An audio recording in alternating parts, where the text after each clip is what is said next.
The situation in Afghanistan continues to deteriorate, with the Taliban now cutting off access to the Kabul airport, and as many as 15,000 Americans trapped in that country, with 7,000 troops going there to try to get them out. So it only makes sense that the president, after his first widely panned address to the nation, would try it again and address the nation about the crisis brought on by a poorly planned withdrawal. The plan is for every adult to get a booster shot 8 months after you got your second shot. Wait, what? Booster shots? Seriously? That may be the weakest attempt ever to change the subject and control the media narrative. And then he walked away and ignored all questions about the mess he created. God bless you all, and may God protect our troops. Thank you. President Biden taking no questions. Yeah, no questions because he has no answers. And if he did answer, that would become the question, not booster shots.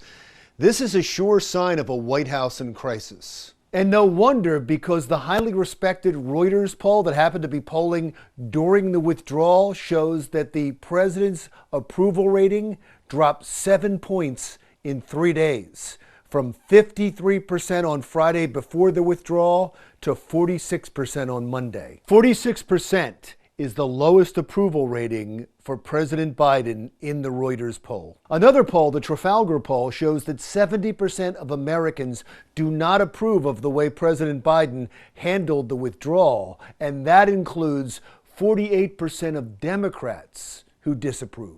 Even Democratic office holders in Washington have been turning on the president since the withdrawal. The most stinging comment came from Texas Democratic Congressman Vicente Gonzalez, who has been critical of the president anyway over the way he's been handling the border.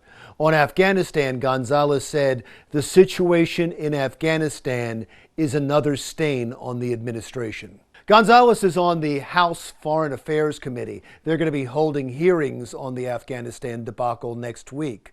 Also on that committee is Massachusetts Democratic Congressman Seth Moulden. We really missed the boat here. That's why I've been asking the administration, pleading with the administration for months to start this evacuation. Don't wait until the last minute. Just do the math. You can't do this in the last week.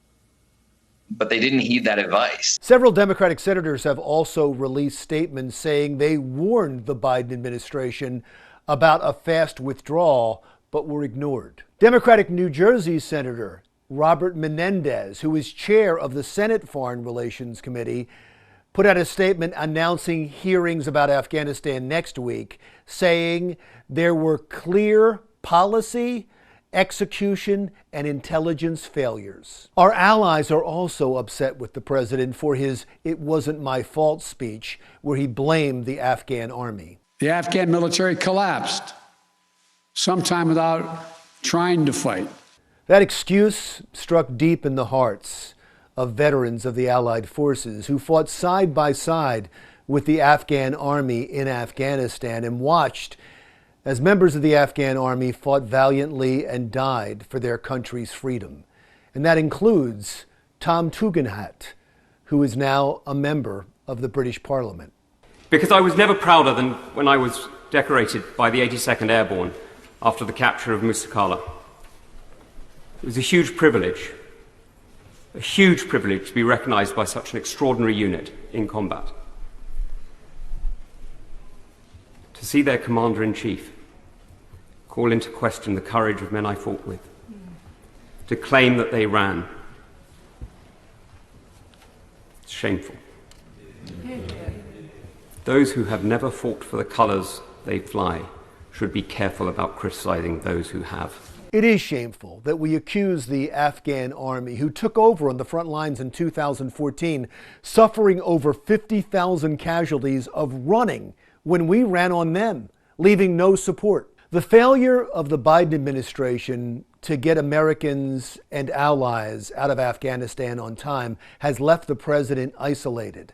This is an electronic billboard that was purchased and is on display in the president's home state of Delaware. And that reminds me, There is someone else who should share the blame in all of this.